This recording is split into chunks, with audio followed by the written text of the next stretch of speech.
देखिए हम लोग तो जनता है, हम लोग तो ग्राउंड सिचुएशन आपको बताएंगे। सरकार का तो काम है झूठ बोलना। ये जो ऐप बनाया है, उस ऐप के जरिए कर क्या रहे हैं, 2 बार हाजिरी ले रहे हैं, फोटो ले रहे हैं। जो भ्रष्टाचारी है उनके पास तो तू डाल डाल में पात पात है, उनके पास सारी तकनीक है। नरेगा में विश्व का सबसे बड़ा MIS है और एक एक पाई का हिसाब आप देख सकते हैं, लेकिन उसी MIS को एक भी मजदूर इस्तेमाल नहीं करते हैं। अधिकारी और बिचौलिया मिलके मलाई खाते हैं। ये सारे मनरेगा मजदूर हैं जो देश के अलग अलग हिस्सों में अलग अलग राज्यों में रहते हैं और अलग अलग राज्यों के जरिए यहाँ 100 दिनों का धरना लोगों ने निर्णय लिया है।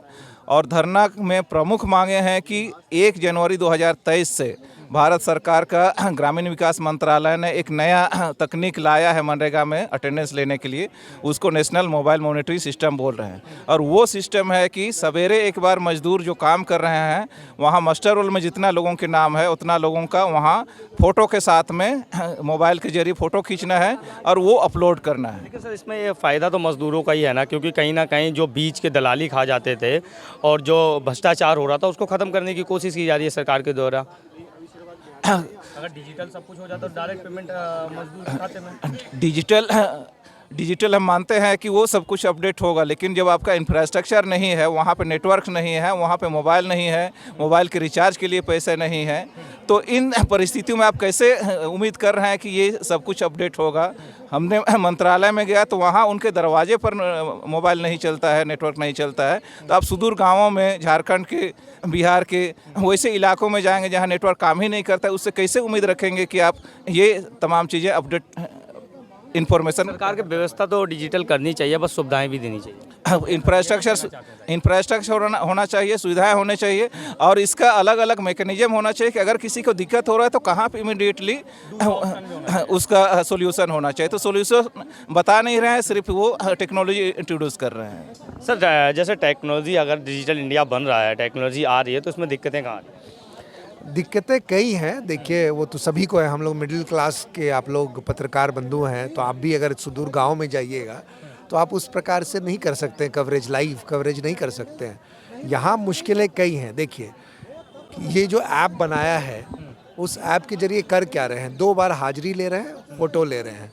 जो भ्रष्टाचारी है उनके पास तो तू डाल डाल में पात पात है, उनके पास सारी तकनीक है।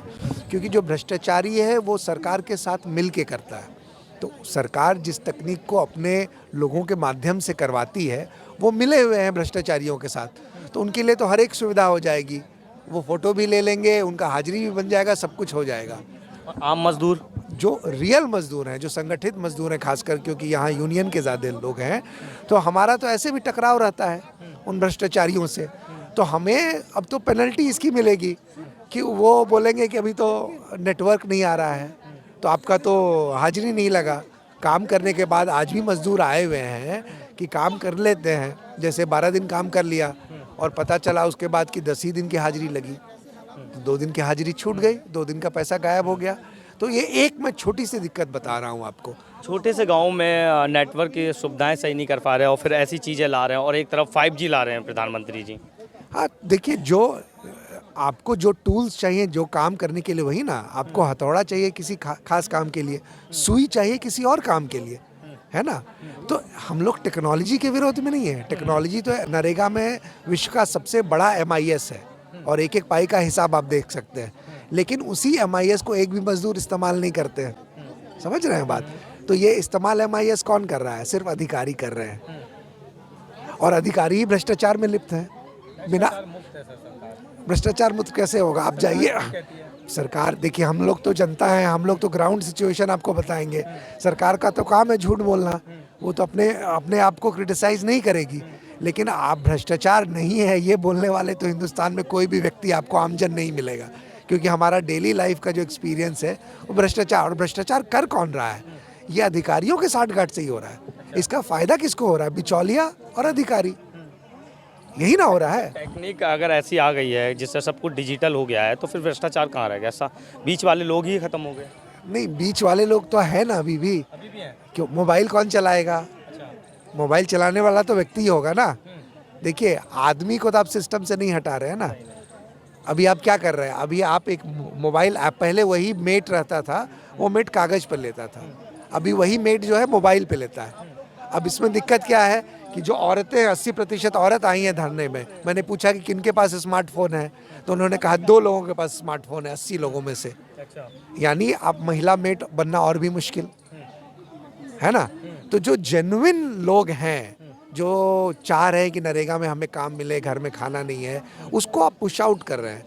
और जो पहले ही से थोड़े मालामाल, थोड़े ठीक लोग हैं, जो 8-9 हज़ार 10 हज़ार का मोबाइल फ़ोन रख सकते हैं, जिनको अंग्रेज़ी पढ़ना आता हो, हाजिरी लगा के काम नहीं करते हैं। हाजिरी लगा के काम नहीं करते हैं, मैंने देखे हैं। है ना। तो वो किसके शाह के बदले होता है? हाजिरी लगा के काम नहीं करने का वो चेक कौन करता है? पंचायत रोजगार सेवक, क्योंकि उसको पैसे मिलते हैं कट के। वो मुखिया से मिला हुआ है, रोजगार सेवक मिला हुआ है अपने पीओ से, प्रोग्राम ऑफिसर से। ये सारे अधिकारी हैं। तो अधिकारी और बिचौलिया मिलके मलाई खाते हैं, मजदूर को तो कुछ नहीं मिलता है। चलिए मैं सर से भी बात करता हूँ। क्या लगता है मजदूर के पास जो उनकी मजदूरी है, उनकी मेहनताना है, वो पहुँच पाता है कि नहीं? नहीं पहुंच पाता। हम लोग धरातल, हम लोग आपको बता दें कि हम लोग बिहार से हैं। हम लोग 365 दिन जैसे संगठन का फुल टाइम कार्य करता है। हम लोग गांव में जाते रहते हैं, लोगों को देखते रहते हैं। ये योजना नहीं, एक जिला नहीं, एक गांव नहीं, कई जिलों में जाते हैं, कई टोलों में जाते हैं। जाकर के उनसे मिलते हैं। तो फिर जो 2006 में जो कानून बना है, वो कहा है कि 100 दिन हर हाल में काम देंगे, गारंटी है। आप लिख के तो काम मांगो। हम लोग लिख के आवेदन रखे हुए, तो उसका प्राप्ति करने के लिए अभी हम लोग 12 तारीख पे धरना दिए थे ब्लॉक में। तो इस तरह से भ्रष्टाचार है। वो लोग सारे लोग का चिट्ठा एक साथ है। एक दिन का वेतन कितना है? एक दिन का वेतन 80 मन मिट्टी काटने पर 210 रुपये है। 210 रुपये में घर चल जाता है? नहीं चलता है। ये तो जानलेवा हमला है गरीबों पे। उसमें भी आप काम नहीं देते हो। उसमें अगर काम कर लिया तो ना जाने कब आप पैसा देते हो, उसका कोई मिला नहीं। वो खाएगा क्या? इतना बेरोजगारी बिहार में है। आप देखेंगे कि 18 साल के लड़का तक गांव में नहीं रुकता, वो दिल्ली, पंजाब, हरियाणा चले जाता। क्यों? अपना पेट के लिए। अपना स्टेट छोड़ना पड़ता है। अपना स्टेट छोड़ना पड़ता है, अपनी बूढ़ी माँ को छोड़नी पड़ती है, अपना पत्नी को छोड़ना पड़ता है, इसलिए कि बिहार में उसको रोजगार नहीं दिया जाता है। अगर रोजगार मिले तो 1100 किलोमीटर दूर चल के हरियाणा, पंजाब, दिल्ली क्यों आवे? लेकिन नीतीश सरकार तो कह रही है कि हमारी सरकार सबसे अच्छी। अभी प्रधानमंत्री बीजेपी सरकार के साथ थी, अभी फिर अब लालू के साथ आ गई है। कह रही हमारे रोजगार भी दे रहे हैं। देखिए, ये देश को भी चला रहे नेता, ये देश को भी बर्बाद कर रहे नेता। देश को चला भी रहे नेता, देश को बर्बाद भी कर रहे नेता। विकास भी कर रहे हैं सर? विकास नहीं कर रहे हैं। विकास तो एक विकास पैदा ही नहीं हुआ, विनाश पैदा हुआ। विनाश देखने को मिलता हम लोगों को। विकास पुरुष कौन है? हम लोग आज तक खोजते हैं, विकास मिलता ही नहीं है। अच्छा। विकास कोई नाम का कोई होगा, वही समझ में आ रहा है। विकास क्या होता है? इंदिरा आवास में क्या विकास हुआ है? कहाँ गरीब गुरबा का बच्चा पढ़ रहा है? आप देखें तो जाकर के गरीबों का बच्चा देखें, एक खिचड़ी पे आश्रित है।